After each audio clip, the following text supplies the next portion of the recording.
Hey, what's up everybody? It's Lids, and we're back for some more Gwent, and we are going to be playing more of the Momentum seasonal event, which means that anytime a unit causes boost, it will also create vitality, and whenever a unit causes damage, it will also create bleeding. So normally, you'd focus on boosting your own units, that's what we did with our previous deck. This time round, we're gonna try damaging our own units, and see if we can make that work. So brace yourselves, it's about to get crazy.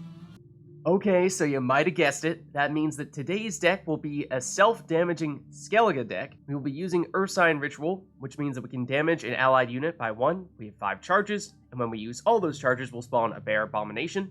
So our first card is Harald on Craite, and he will evolve at the end of each round, and we have 100% Skellige cards, so we will get all the way to Harald the Cripple if we save him until round 3. He will allow us to play some bronze units from our graveyard, which we will have a lot of, and allow us to deal damage in the process. Then we have the Wild Boar of the Sea, which is one of our primary sources of damaging our opponent. It will first damage all enemy units that have already been damaged by 1, and then it will damage everyone on the opponent's side by 1. Then we have Gerd, who will gain 1 armor for every damage unit, both on our side and our opponent's side, and then when we have 4 or fewer cards in our hand, every time our opponent plays a unit, Gerd will damage them by Gerd's power, and then Gerd will also get damaged by that unit's power. But we have some interesting ways to set up this card. Next, we have Dagur Two Blades, who gets boosted by 1, and therefore will gain vitality every time we damage an opposing unit. We have a reasonable amount of damage in this deck, so this could be one of our biggest cards if we can set that up. Next, we have Sukrus, and the unit to the left of Sukrus cannot take any damage, which is big because there are some situations in which we will want to make that happen, either with Gerd or with a card that we're about to see. That other card is Artis, because if we play Artis in the range row, whenever a unit gets played, including our own, it gets damaged by half its current power, so that means our opponent will almost certainly take a ton of damage from this. We can avoid this damage if, after playing Artis, we play all of our subsequent cards to the left of Sukrus. Next, we have Harald Houndsnout, which I think is going to be one of the most fun cards to play with in this seasonal event, because you will spawn 3 Harald's Pals. When Harald's Pals get destroyed, they will deal 2 damage to a random enemy unit, and that means 2 bleeding as well, and our opponents may have some damage that they might not be able to stop from hitting Harald's Pals. Next we have Sigvald, who's one of our more straightforward sources of damage. If he gets to 4 or lower strength, then he will deal 2 damage rather than just 1, so this is another card that our opponent doesn't really want to damage. Next we have Gerd, and when we play Gerd, he will spawn a Deafening Siren in the opposite row on the opposing side, and damage all units on that row by 1, and apply bleeding to all those units. However, if we wait too long, to the point where we have 4 or fewer cards in our hand, then he will spawn the Siren, but he will only damage the Siren and not any of the other units, so that means that we do need to play him a little bit on the early side. Next we have Blueboy Lugos, which is another card that our opponents do not want to damage, because every time he does get damaged, he will damage them by 2 and apply 2 bleeding. Next we have Yoana, who can heal an allied unit by 2. She has 1 charge to begin with, and every time an adjacent unit gets damaged, she gains another charge. So this is a way of, say, keeping units like Blueboy Lugos alive so that we can keep on damaging them and keep on causing damage to our opponent. Next we have the Giant Boar, which is probably going to be a late game card that we play when we have a bunch of damage units both on our side and the opponent's side. Then if we play Giant Boar in the melee row, it will get boosted by 1 for each damage unit. If there happens to be one specific enemy unit that is highly damaged, then we could play it in the range row, but I think that's going to be less likely. Next we have the Drummond Berzerker, and at the end of our turn, it will deal 1 damage to itself and 1 damage to a random enemy unit. That damage will also apply bleeding. Once this unit gets down to 3 or fewer strength, it will turn into a Bear Abomination, in which case it'll have 6 strength, but no more damage ability. This is a card that is okay if it takes damage, but it's also a card that we might want to heal so that we can keep it dealing damage before it transforms. Next we have the Craite Warcrier, and when there is 1 or more damage units on the opposing side, it will get boosted by 1 and give itself 1 vitality. That should be fairly easy to do. Next we have the Drummond Queensguard, and when she gets down to 3 or fewer life, then she will be able to spawn a copy of herself, and then that additional copy, once it gets damaged, can also spawn more copies. So I'd say this is one of the best targets for our leader ability. Next we have a Bear Witcher Mentor, and it will boost itself by 1 for every damaged ally unit, and if we wait until we have 3 or fewer cards in our hand, then it will also get boosted by every damaged enemy unit as well. Next we have this Svalblood Priest, which will damage the unit to the right of it at the end of our turn and boost itself by 2. We hope that by doing this we can set up some of our units that benefit from being damaged. Next, we have the Tuirseach Axeman, which when we played in the melee row, will destroy an enemy unit with half or less than half of its base power. This is a good combination to play along with Artis if Artis weakens one of our opponent's best units, and then we follow up with this Tuirseach Axeman. Next, we have the Heymaey Protector, and whenever an adjacent unit gets damaged, this unit boosts itself by 1 and will get vitality in the process, so this is another card that more indirectly benefits from damaging ourselves or our opponents damaging our units.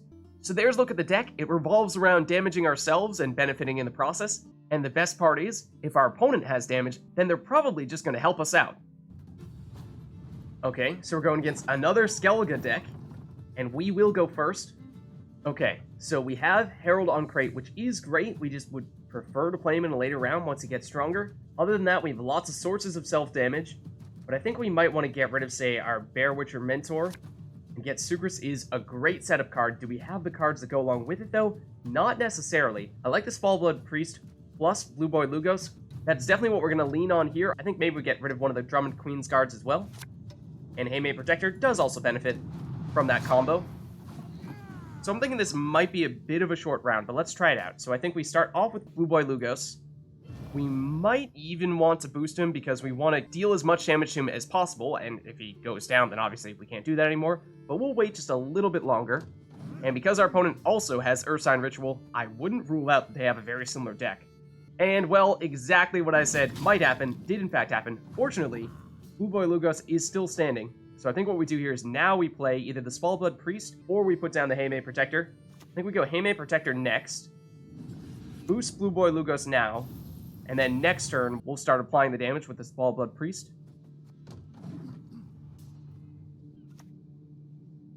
Okay, now, well, they're outright destroying Blueboy Lugos, which is unfortunate, though we could still throw something out there, like, say, even a Drummond Berzerker. Put that next to the Heymaey Protector. Heymaey Protector will get boosted whenever Drummond Berzerker deals damage to itself, and we will have a bit of a lead.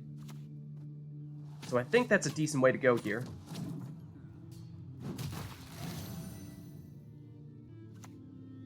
Okay, and Saris is a huge card.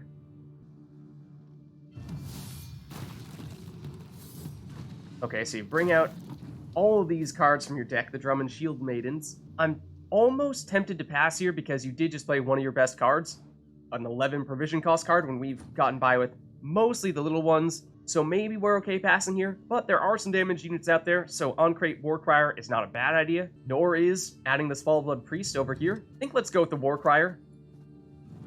I think pace-wise our opponent is certainly going faster than us, so this may mean that they're going to pass soon, but we'll see how this adds up.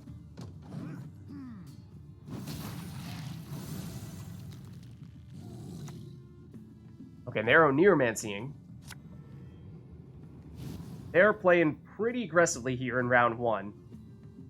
They're going to draw and discard a couple cards, so I would expect some of those cards they discard to end up right here. Yep. Okay, so they've gotten a lot of cards from their deck onto the playing field. In many ways, they've used most of their special tricks already. I'm thinking we pass here, take the round 1 loss, and hope that that means that they've used most of their good cards already. The downside to this is if they have Lippy, the quote-unquote deck flipper, then this entire plan backfires on us, which is part of the reason why I hate that card. But we're going to take that risk here.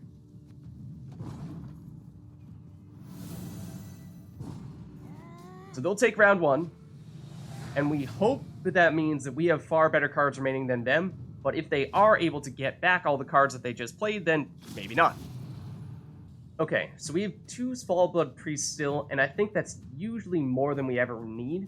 Let's get rid of one of them. Gerd is great, especially with Sukrus. That could be a way to almost guarantee that we win 1 round, but that's just 2 cards, and this only activates once we have Adrenaline 4, so we do need to wait a bit. I think maybe we get rid of one of the Queensguards as well then. But this is potentially a good combo to go along with that. This is a fairly simple, straightforward card. Low provision cost. Might suggest that they are planning on making this be a relatively short round and then going for a big round 3. So I'm hesitant to go all out just yet. I think maybe for that reason, use something like a Drummond Queensguard, maybe use one of our leader abilities on this. Set it up, so that it can spawn an additional copy of itself on our next turn. Okay, well, except you're gonna immediately get rid of it. Okay, sure.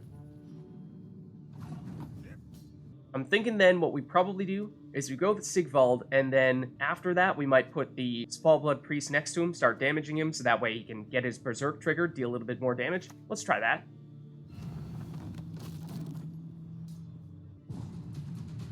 Okay, and they do in fact pass early, and that's okay. We can probably pass here and take this round, and we did play a relatively strong card, but this was still a relatively efficient way to surpass our opponent's 4 strength without having to play an additional card. So I think we'll live with this. Okay, so we drew into Yoana for some healing, Heymaey Protector for boosting itself whenever we damage ourselves, and then Dagur Two Blades. I think Dagur Two Blades can work well with this combination here. I'm not a huge fan of having 2 Tuirseach Axeman. I think 1 is probably the limit. Let's try swapping unit, and I still don't love the Drummond Queensguard. I think we probably are going for a little bit more of an aggressive approach here. Drummond Berzerker is maybe not that much better. So to lead us off here, I think we go with the Dagur Two Blades first, and then maybe after that we'll follow up with the Drummond Berzerker to apply some damage and get Dagur Two Blades boosted. Let's go with that.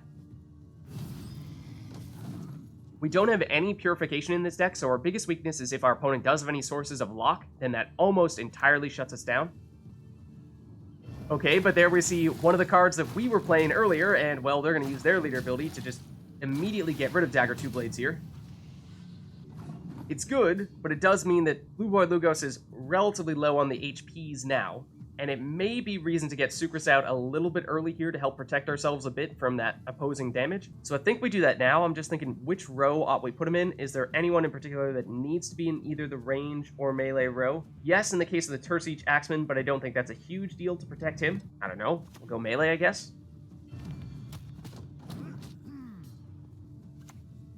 Okay, well, yes, that is also a problem. We have no way of getting Sukrus back if he does get destroyed, and for him to get destroyed is a big deal, so we are in trouble now. That's one thing we could have done, would have, say, put a unit out there a little bit earlier on and make it be our sacrificial lamb, so that if it does get targeted by any source of damage, then we lose it, it's not the end of the world, and we aren't losing one of our biggest cards like Sukrus. So maybe what we do now is do what we perhaps should have done in the previous turn, that being we'll put out the Heymaey Protector, and then that is in anticipation of having something like the Berserker out next to him next time round, or doing something next to the Svalblood Priest.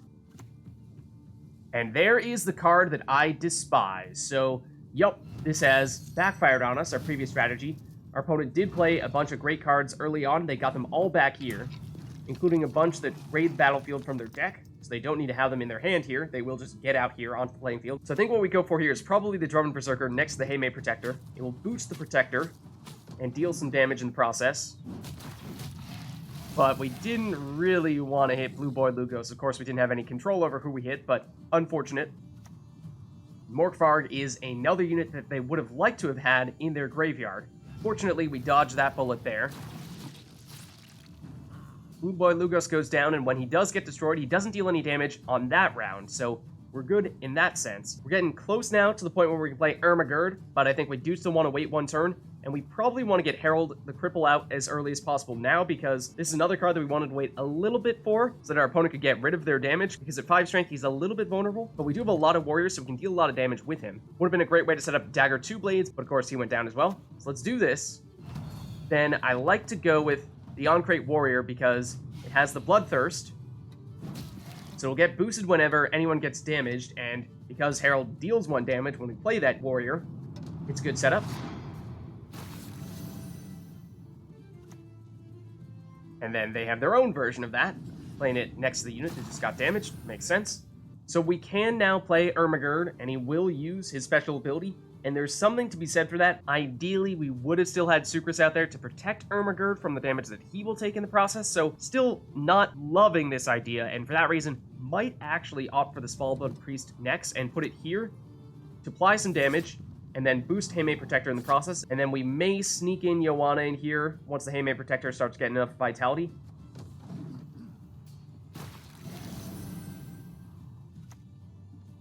Then this squirrel will banish a card from our graveyard. Not entirely sure what they're opting to banish here. We did have some ability to play cards from our graveyard with Harald the Cripple when we first played him, but at this point, don't think we planned on doing any of that going forward. So we can now play Yoana next to the Bear Abomination to give her some additional charges. Problem with that is we're either going to be cutting off the Heymaey Protector or having Yoana be the person getting damaged by the Svalblood Priest. I think what we probably want to do is put her in here, though, because she will gain charges, and once we do play Gerd, then we can also heal Gerd with Yoana, so I think that still works out well for us. Could even use our leader ability to damage Yoana, and then boost Heymaey Protector in the process then. Ooh, but damaging all units is a little bit unfortunate. Now I think it is Gerd time. I kind of want to play him in the melee row so that the Svalblood Priest will hit someone other than Yoana, but at the same time, we don't really want to be damaging Gerd, but I think we go for it here. Gains armor equal to the number of damaged units. Only 2 on this occasion, which is a little bit unfortunate. You could potentially seek to damage your own units in advance of playing this card. I was thinking about doing it on Harald the Cripple, but we'll pass for now. And in many ways, at least to start off with, we're just eating through that armor. Oh, but if you Heat Wave, down goes Gerd. Unfortunate. That means we are starting to run out of options a little bit here. I think we more or less need to play the Bear Witcher Mentor now, because we don't currently have any units that are at half HP or less. Bear Abomination is the closest, but we don't have any great sources of damage at the moment, so I think we need to settle for this. And if and when the Bear Witcher does get damaged, then Yoana can heal it. We actually don't have many targets for Yoana to heal, because for the most part, our opponent has been outright destroying the cards, rather than just damaging them.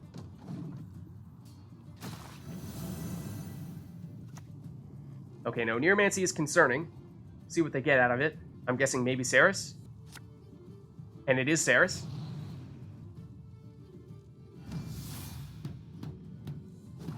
Okay, and they're out of their leader charges, so that means that they can't just outright damage Drummond Shield Maiden, and we actually may not have any sources of damage ourselves, and that may actually benefit us in this occasion, because that could have meant that they'd be able to bring in more strength onto the playing field. But I think now, of course, we only have 1 unit left, and it would have been the Tuirseach Axeman, but our opponent realizes they can't catch us. So not the cleanest of victories there. We did get some of our key cards destroyed, but still enough to get the job done.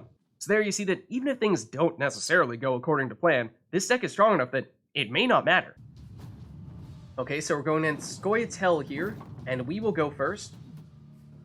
And we have several of the Berzerkers, a Heymaey Protector that we could maybe play next to them. Then a Drummond Queensguard could be good if we could find a way to damage her, although other than Artis, we don't have much for that. Technically, Sigvald could do that. I'm thinking maybe we swap out of Artis for now, though, and Blueboy Lugos would be another target for self-damage, but we just really want something like one of those priests. Gerd is potentially good. We do have Sukrus to go along with that. I still really hope we could get a priest. And we got one. Okay, that's big. So, would have been nice to have Yoana as well, but we have a lot of cards that do benefit from getting damage, so I think what we do here is we play Blueboy Lugos first, and then from there, we will follow up with the priest once our opponent plays a unit. Presumably they will. Okay, and they're going to lock Blueboy Lugos, which is a bit of a problem because we do not have any source of purification. So he's going to stay locked right now. We could still make him the source of us taking some strength with the Svalblood Priest. Wouldn't be terrible. If we were to do that, then it might make sense to put out the Heymaey Protector first. Could also have the Drummond Berzerkers be the one to take damage in order to charge up the Heymaey Protector, but I think either way, we are probably playing the Protector next.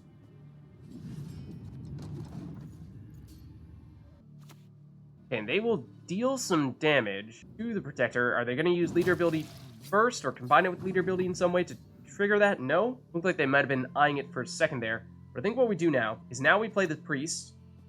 We will still damage Blueboy Lugos, even if he's not dealing damage in the process. It will boost Heymaey Protector and will boost certainly the Svalblood Priest. And we might even want to use our tactical advantage on Blueboy Lugos to keep this going as long as possible. Alternatively, we could do it on the Heymaey Protector if we're concerned about it going down. Given how our opponent has the leader ability and may have additional damaging cards like the Broccolon Sentinel, we might need to play it a little bit safer here and boost you.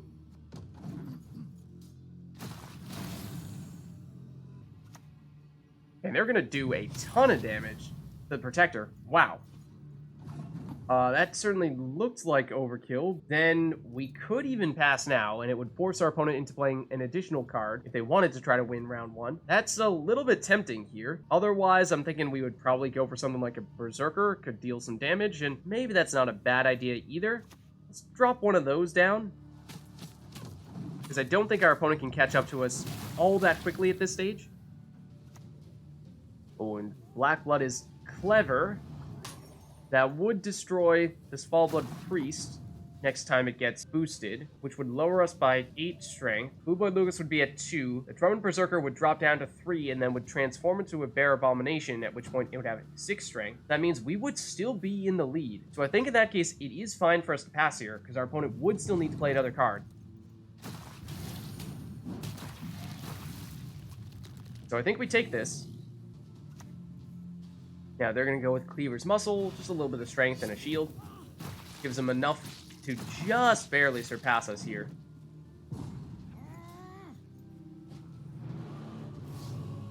Okay, so I'm expecting our opponent to either play very few cards or possibly even dry pass in this next round here. We have Giant Boar, Tuirseach Axeman, and another Svalblood Priest are the 3 cards that we drew into. We have other cards that we benefit from damaging with Svalblood Priest to a certain extent with the Queensguard and the Berzerker, although they don't work quite as well as Blueboy Lugos does. Let's try swapping you around. And we got a Protector, which does work well with the Priest. Maybe we try to switch around the Berzerker in that case. We get Wild Boar the Sea. That could work. We'll see what our opponent does here. Will it be a dry pass? It is. Okay, so in that case, I think we can probably throw away the Queensguard. We do have another one of those in our deck, so we know that there's certainly at least a chance we'll draw into the other one. We really want that. We could even get rid of one more card here if we wanted to set ourselves up for a more optimized hand for round 3, and something to be said for that potentially. Our weakest cards here would probably be the Protector and the Priest, although they are good for setting each other up and setting up some of our other cards, so we might still want to keep them. So I think we stick with what we have here, and we'll pass going into round 3. 10 cards apiece. So we drew into Bear Witcher Mentor and Craite Warcrier, neither of which I think are the top cards we wanted to see. Let's just double check what is remaining in our deck that we'd really like to get. Probably Harald Houndsnout and Harald the Cripple would be top on our list, maybe even Yoana. Let's try switching you around, and we get Artis, which could potentially work. It's high risk, high reward setup, and I'm not sure if that's necessarily what we want to go for here. Let's try swapping around the Warcrier. We get Harald the Cripple here. That's definitely big. I think for that reason, then, we don't need to go quite as crazy as going with Artis. And we do go first here. And I think in that case, we might lead off with Sigvald. That'll give us some early damage, and then maybe after that, we go into Dagur Two Blades. That way we can set up Dagur Two Blades.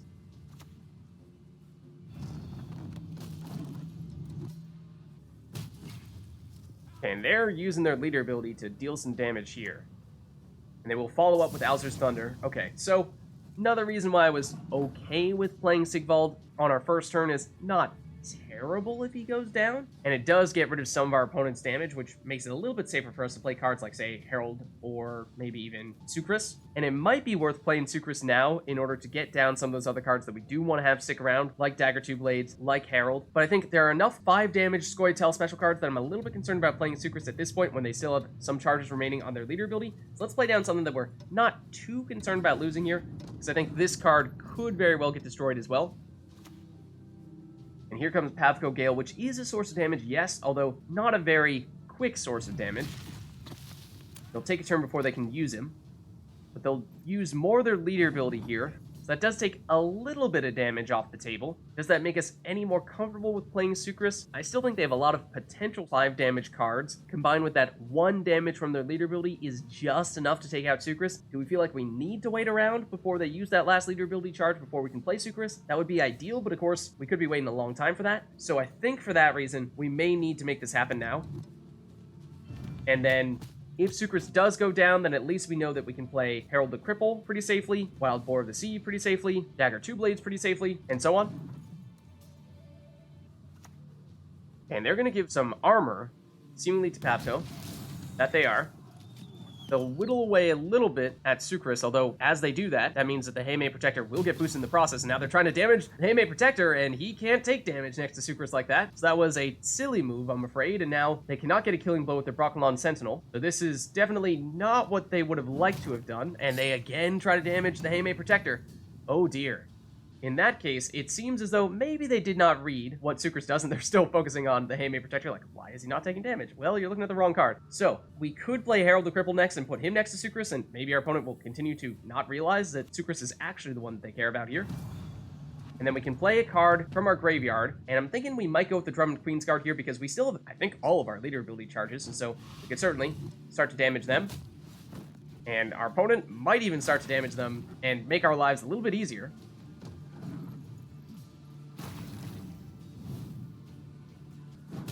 And they do that. Of course, I did already use our leader ability on that one, so we didn't really need that one to get damage, but still. Now, they will deal some damage by doing some movement here, and if they move Sukrus, which they very well may, that is concerning. Okay, so that means that we no longer have anyone getting protected by Sukrus, and Sukrus will ultimately go down to that bleeding. We do not have any way of healing him with anyone in our hand right now. So anyone that we feel like needs to be protected, at least for a little bit, this is the time to play them. We have 6 cards remaining, which means that Gerd, unfortunately, will not trigger his special ability, at least not at this stage, so it's unlikely for us to get exactly what we're looking for there. I think in that case, what we do here is we probably go with Dagur Two Blades, although what with all the armor on the opposing side, it's not going to be easy for us to deal damage, but I think we go for it nonetheless. And then we spawn in our other Drummond Queensguard, and maybe we even wait to use our leader ability on that one, because it seems like our opponent may proceed to damage them. That they do, so that certainly helps. And that is one of the problems that our opponents face when they're going against this deck, is if they are primarily a damage setup deck, then there are many cards that they don't want to hit, or in some cases just can't deal any damage to when they're playing against us. Okay, so you're going to give yourself a random bronze unit, or unit from a random faction, and it is the Alpha Pikeman for more damage in the melee row, which, depending on who it hits, may actually help us. The Protector, not really the target we wanted you to get, but so be it. Now, Sukrus, this is his last turn. He will die on the end of this turn, so I'm not sure there's anything else we can do to help us out there. In which case, I think what we do now is we trigger this, then we may even hit this Queensguard immediately, hit Harald, that will boost the Heymaey Protector, and then what we do is we do play Gerd next.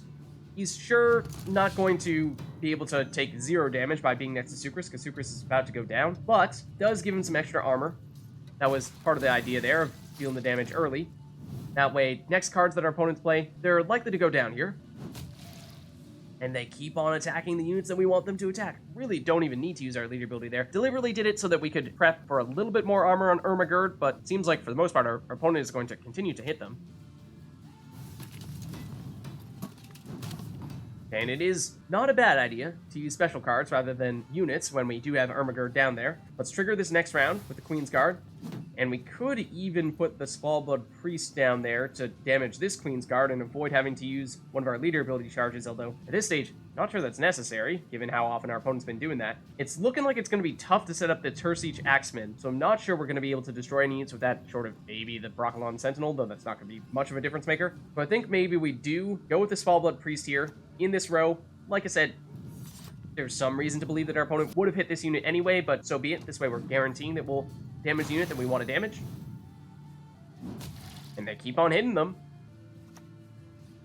This time, Dryad Matron will give them a little bit of boost as it moves around, but there you see Gerd immediately destroying it, so working out that time. And that time, the Alpha Pikeman hit Harald, which did deal damage to him, but did boost Heymaey Protector in the process, so that's working out fine. So now I think we use this again. And this might be another situation where we deliberately, proactively use our leader ability to damage the Drummond Queensguard in order to power up the Giant Boar, because I want to save the Wild Boar of the Sea until we ideally have at least this Broccolon Sentinel damage. I mean, it's not a huge difference maker, but that'd give us a little bit more damage on that. I suppose this could also be a way to set up the Giant Boar, so okay, maybe we go with this now.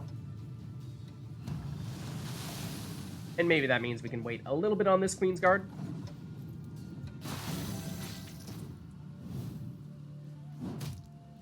Now they're attacking Gerd, which makes a little bit more sense. But they're boosting themselves. If they have all the special cards, and that is a good way to mitigate the damage that we would have otherwise been dealing with Gerd. But now what we do is we do our own damage for the Drummond's Queensguard. Summon the other one. We could even damage that one. Once we do that, now we will play the Wild Boar in the melee row, and it will get boosted for every damaged unit, and there are, well, a ton on our side. Not so many on the opposing side, but I don't think that's going to change anytime soon. Let's stick with it here. Gets boosted by 7. More vitality than it'll have the time to experience, but so be it. Okay, and then they'll gain some vitality here, but that shouldn't be a huge difference maker. They have a big deficit to make up, and Gerd has enough damage to destroy that card. Though I do think we just lost Gerd in the process, so he did his job. So now all we have left is the Tuirseach Axeman, and Harald the Cripple will deal 1 damage when we play him because he is a warrior, although we won't be able to trigger the whole destroy a unit with half or less of its starting power. We'll play it here. We'll also do this, and we are out of leader charges to create any more of those Drummond Queensguards, but we're about to run out of time anyway, so worked out well in that sense, and we'll play you deal some damage, although it hits a unit with armor. Shouldn't make much of a difference here because our lead is big enough that we should have this one down pat. Only thing that could stop us would be perhaps a Geralt Yrden. And they attack the Queensguards that we want to have damage anyway. Not going to make a difference this time, of course, but still, the premise. Then they have a Cat Witcher Adept as their last card, but that certainly will not be enough. And with that, a comfortable victory. So there's a crazy, counterintuitive, self-damaging, self-bleeding Skellige deck for the Momentum seasonal event, and it might have just been crazy enough to work. Thank you all for watching. If you liked the video, then make sure to hit the like and subscribe button, and leave a comment down below to let me know what other decks you want to see in this new seasonal event. Thank you all for watching, and I'll catch you next time.